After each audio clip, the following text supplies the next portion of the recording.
Imagine o impacto silencioso que a figura paterna exerce sobre o altar da nossa fé. Para muitos homens, a jornada espiritual não começa em uma biblioteca de teologia ou em um banco de igreja, mas na mesa de jantar da infância.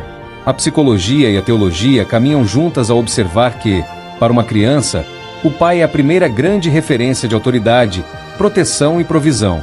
É a partir dessa experiência que, muitas vezes, começa a se formar, ainda que de maneira inconsciente, a percepção sobre Deus.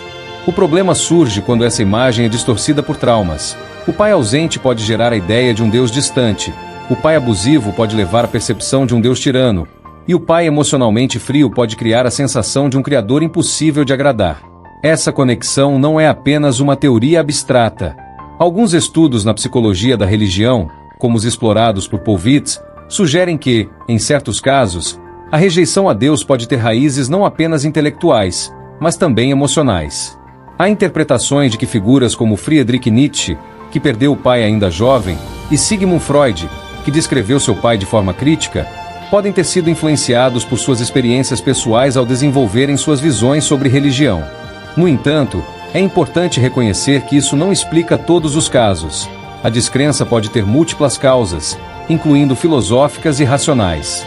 No contexto da teologia evangélica protestante, podemos observar um fenômeno que poderíamos chamar de ateísmo funcional. É aquele homem que está dentro da igreja, canta, afirma crer, mas vive como se estivesse sozinho. Ele não consegue descansar na graça porque nunca experimentou segurança em uma relação de paternidade. Para ele, a oração pode se tornar um relatório de desempenho, e a ideia de um Pai Celestial parece distante ou até desconfortável. Ele vive tentando não decepcionar a Deus, replicando a mesma dinâmica de medo que aprendeu em casa. Mas aqui está o ponto central do Evangelho. Deus não é uma extensão das falhas do seu pai terreno, ele é a resposta para elas. A própria Bíblia faz essa distinção. Em Salmos está escrito: ainda que meu pai e minha mãe me abandonem, o Senhor me acolherá. E Jesus afirma que, se pais humanos, mesmo sendo falhos, sabem dar boas coisas aos seus filhos, quanto mais o Pai Celestial. Ou seja, a referência não deve ir do pai humano para Deus, mas de Deus para o pai humano.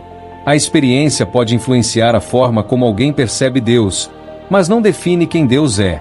A verdadeira maturidade espiritual começa quando o homem decide confrontar suas percepções à luz da verdade.